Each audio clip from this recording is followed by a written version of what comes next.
Mais on vous dit, dans notre famille, et puis je voudrais te dire quelque chose, Jacques. Même si vous n'avez pas un, on commence toujours par quelque chose. Si toi tu es le premier, il y aura une deuxième personne. Je voudrais attaquer, comme c'est le mois de la femme, je voudrais dire aussi, compte tenu de nos... Il y a certaines choses qui ne sont pas bonnes aussi dans nos mœurs en tant que femmes. Vous savez qu'il y a des jeunes femmes, il y a des jeunes filles qui travaillent, qui ont un bon travail, mais qui sont continuellement dans la maison de leurs parents. Pourquoi? Parce que comme on a toqué en Inde, est-ce que donc, c'est-à-dire, elle perd même le temps de s'installer. Oui, elle peut s'installer. C'est ça des choses sur lesquelles nous pouvons parler sur le mois de la femme. Non, Jacques, elle peut s'installer. Elle trouve un appartement, elle s'installe, elle peut même commencer à construire. Mais maintenant, elle passe 15 ans de travail, restant chez son père, en train de nourrir son père paresseux, en train de mettre les antennes paraboliques sur la maison de son père, et le jour où elle va partir, elle va aller avec son sac. Non, vous avez volé 15 ans d'une personne pour les mœurs seulement. Non, moi je connais des femmes qui sont allées s'installer dans des appartements, qui ont loué leur propre maison, qu'on a pris en mariage. Soyez responsables. Pasteur, pensez-vous que de notre génération, ici à Lubumbashi, Fio Kurikari, pasteur, il a quelle image? Elle a quelle image? Mais les images sont toujours là, Jacques. Vous dites des pasteurs tout ce que vous voulez. Est-ce que nous arrêtons la pastorat? Nous arrêtons la pastorat. Je vais te donner. Jacques. Oui, ça fait quoi? Et puis, moi, je fais couler, pasteur. Mais ça fait quoi, Jacques? Moi, j'étais en Afrique du Sud, j'ai vu des jeunes filles. J'ai vu une petite fille de 19 ans chez elle dans son appartement. Vous savez, elle s'assume. Elle sait prendre la décision très tôt. Après, na 32 ans,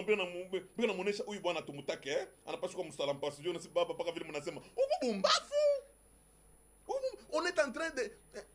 Donc, on détruit ta jeunesse. Le temps que tu dois prendre des décisions, tu ne les prends pas. Ce sont des choses sur lesquelles nous devons parler. La responsabilité. Nos mœurs ne sont pas bonnes en tout. Non, même chez les femmes. Même mon famille, les femmes doivent se délivrer elles-mêmes. C'est tout. Et d'ailleurs, Jacques, je t'ai dit qu'une femme qui a étudié ou qui a commencé les affaires, qui réussit dans ses affaires, on lui donne la parole. On lui donne la parole. Ne vous laissez pas derrière. Oh non, on a dit que nous ne puissions pas parler. Vous aimez aussi ça, parler. Parlez. Ouais, pasteur, Jacques, je vais te donner une anecdote. Oui. Moi, je me rappelle quand on était enfant, on avait l'habitude de crier sur les athlètes. Quand les athlètes couraient, nous on criait hey, Maftumbo, hey, c'est Lili, Maftumbo, c'est Lili. Je n'ai jamais vu un athlète s'arrêter pour dire qui a dit Maftumbo ici. Mais il continue à courir. Qui a dit Sililis, il continue à courir jusqu'à ce qu'ils atteignent ce qu'ils cherchaient. Mais comment aujourd'hui nous devons commencer à tenir compte de tout ce qui se dit? Oh, banasema, oh, ni mumbai mwanamuke kurikari, banasema, ni mumbai mwanamuke. Sasa ni mzuri kuikala na ile miaka, unarisha paka bakwenu, usha kuikala paka. Tu unakuwa esclave. Tu es esclave. Tu es esclave. Mais Mouzazi Kanyatechika, ce n'est pas le Mouzazi qui doit accepter, c'est l'enfant qui doit prendre une décision. Mais pasteur, ça quel impact? Le fait de ne pas avoir la responsabilité dans l'appel, ça quel impact, pasteur? Ça détruit une grande partie de ta vie. Nos années s'élèvent à 70 ans pour les plus vigoureux à 80 ans. Vous savez, il y a les grandes décisions sont prises souvent au bas âge. Les décisions de gérer la retraite se prennent pendant qu'on travaille. Tu comprends? Mais maintenant, quand on te laisse la responsabilité seulement à 50 ans pour prendre la première décision de ta vie, tu vois, c'est-à-dire tu vas vivre ce que les autres ont semé, pas ce que toi tu as semé. Tu comprends? De deux, quand tu es responsable, tu sais prendre ta décision, tu développes un mécanisme où tu t'assumes. C'est-à-dire quand je prends une mauvaise décision, moi-même j'arrange. Tu comprends? Une fille qui a pris peut-être une mauvaise décision, on l'a engrossée, et elle a fait un enfant, maintenant il s'est dit, il faut que j'arrange ma vie, je n'accepterai plus des hommes comme ça. Tu comprends? Je n'accepterai plus des hommes comme ça. Je ne dis pas que les filles doivent vivre vaille que vaille, les hommes doivent vivre que vaille que vaille. Quand vous êtes encore sous le toit paternel, il y a une certaine discipline que vous devez savoir observer. Mais quand vous devenez mature, vous devez savoir le prouver aux yeux des autres. Et quand vous prenez une décision, d'ailleurs les gens qui viendront toujours s'interférer dans vos décisions, quand vous prenez des décisions et que ça réussisse, et que les décisions réussissent, vous allez voir, petit à petit, ils retirent leurs mains de vos champs de décision. Parce que un homme qui n'a pas de décision, c'est un homme qui ne plaît pas au Seigneur.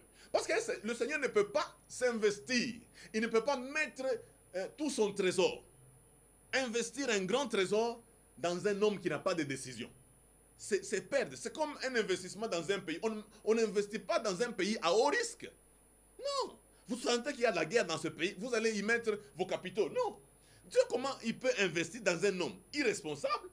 C'est sa mère qui lui indique le nombre d'enfants qu'il doit faire.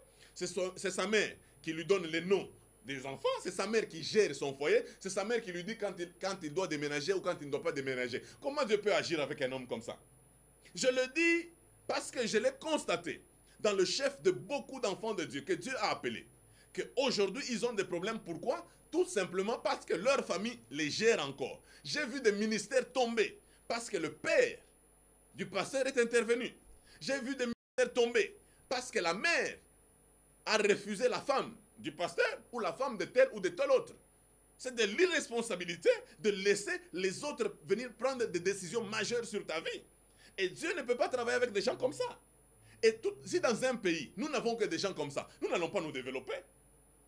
Nous allons laisser les gens qui ont vécu du temps de l'OZRT prendre les décisions. Les gens qui ont vécu du temps du un père parti unique prendre les décisions sur le multipartisme. Non. Non. Parce que ton père peut avoir un mauvais souvenir du un père.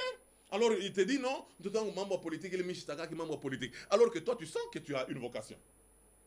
C'est pour ça que nous avons parlé du mentor et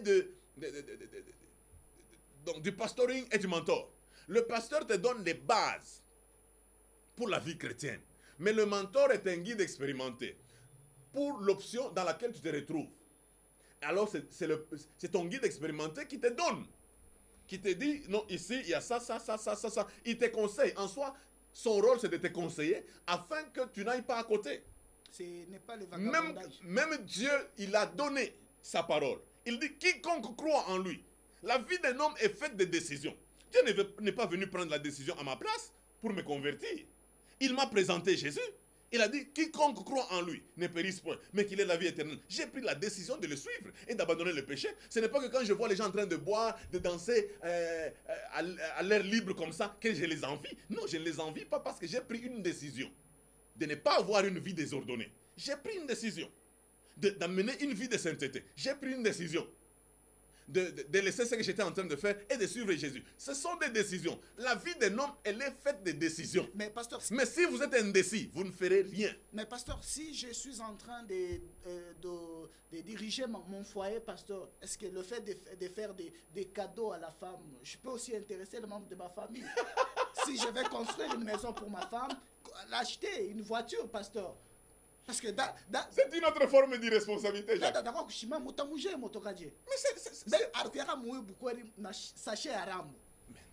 Mais pourquoi on parle toujours que la femme est venue avec le sachet? L'homme peut venir aussi avec le sachet, non? Et puis ça fait quoi? D'ailleurs, c'est un sujet de gloire pour dire que nous avions commencé petit, maintenant aujourd'hui le Seigneur nous a bénis. Quel témoignage! Et ceux qui interviennent là, leur foyer là-bas, qui les gère? Il y a des gens qui, je crois qu'ils doivent... expérience à Maïcha. Non, Jacques. C'est-à-dire quoi? Si tu es mon grand frère, moi je ne veux pas avoir un foyer comme le tien. Tu te trompes. Je veux avoir un foyer comme le mien.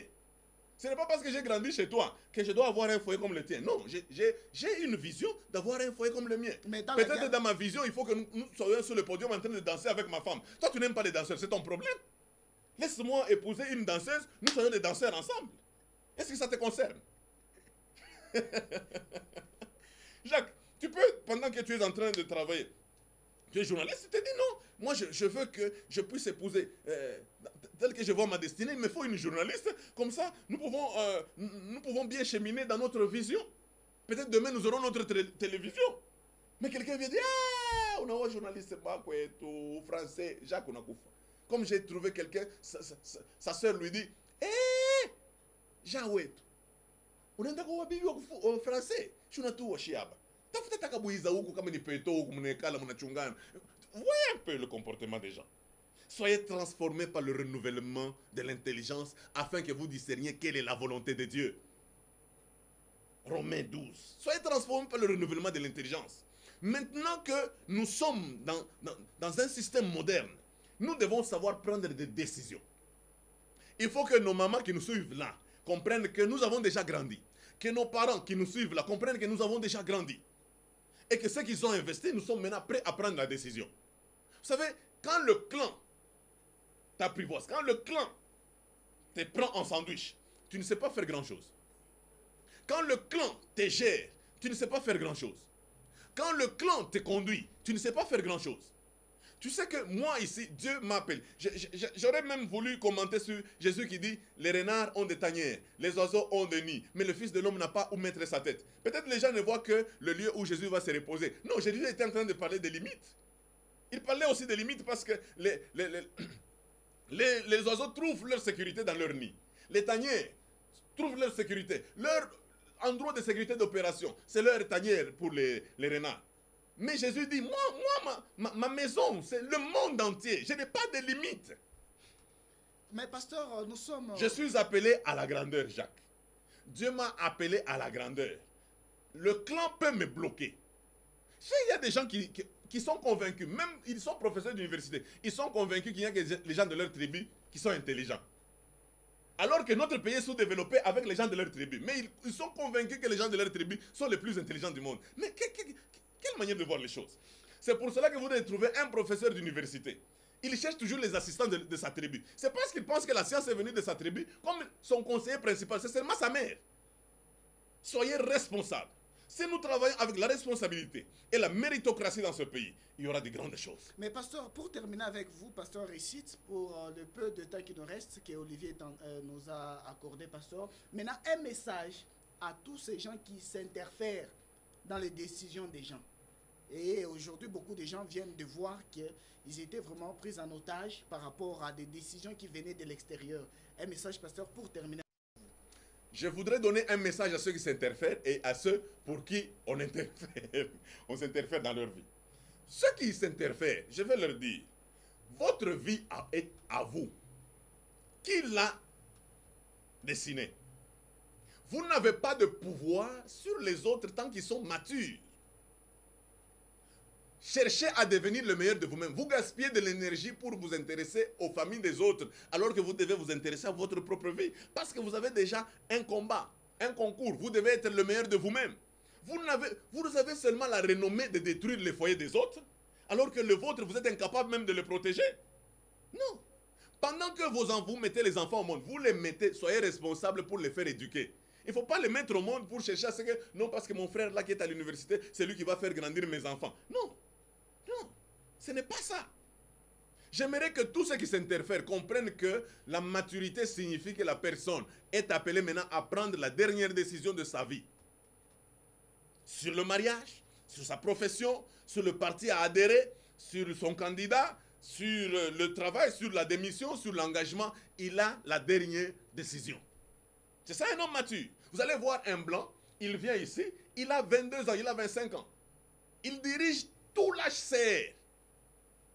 Mais tout le monde dit, oh, Muzungu Arisem. 25 ans. Mais à 25 ans, tu karibu ba munyonyesha na kumunyonyesha. Bena mukacha na saa ya kuluria. Oh, 18 heures kama uluria utakuria. Mais non! Sois responsable, cherche du travail. Toi-même, va t'installer. Sois responsable. Pour ceux, les gens pour qui les autres viennent interférer, je vais vous dire une chose. Aujourd'hui, cherchez la délivrance parce que la Bible déclare, si le Fils vous a franchi, vous serez réellement libre.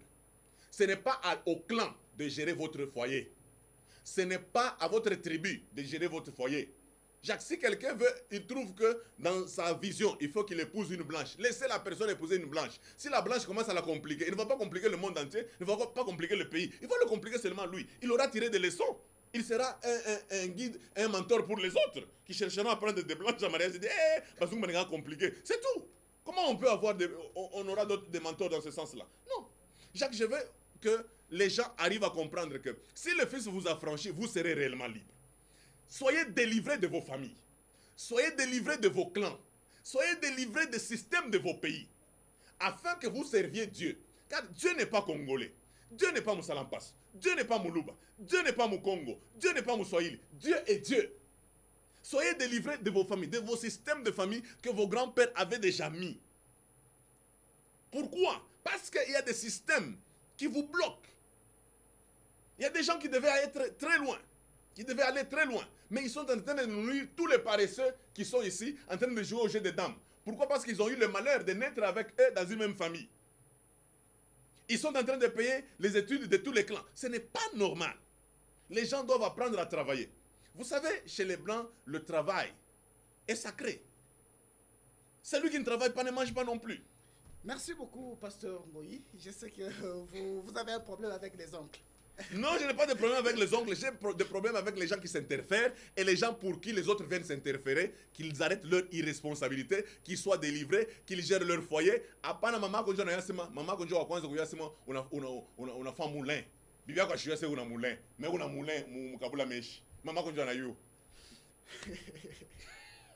Fidèles téléspectateurs, merci parce que vous avez accepté d'être ensemble avec nous. Je dis grand merci à Olivier Kanyinda qui est à la régie finale, à la présentation de cette émission.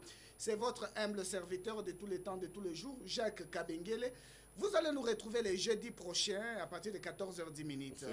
Pour ceux-là qui veulent contacter le pasteur Récit Ngoyi Mandako, son numéro est affiché au bas de l'écran. Vous pouvez toujours l'appeler pour partager avec lui certaines questions que nous n'avons pas pu poser sur ces beaux plateaux de la radio-télévision Mbashi Djoua. Grand merci, restez fidèles au programme de Djoua. Vous ne serez jamais déçus. Je dis merci à Mireille Kaboja et vous allez nous retrouver les jeudis prochains à partir de 14h10. Au revoir.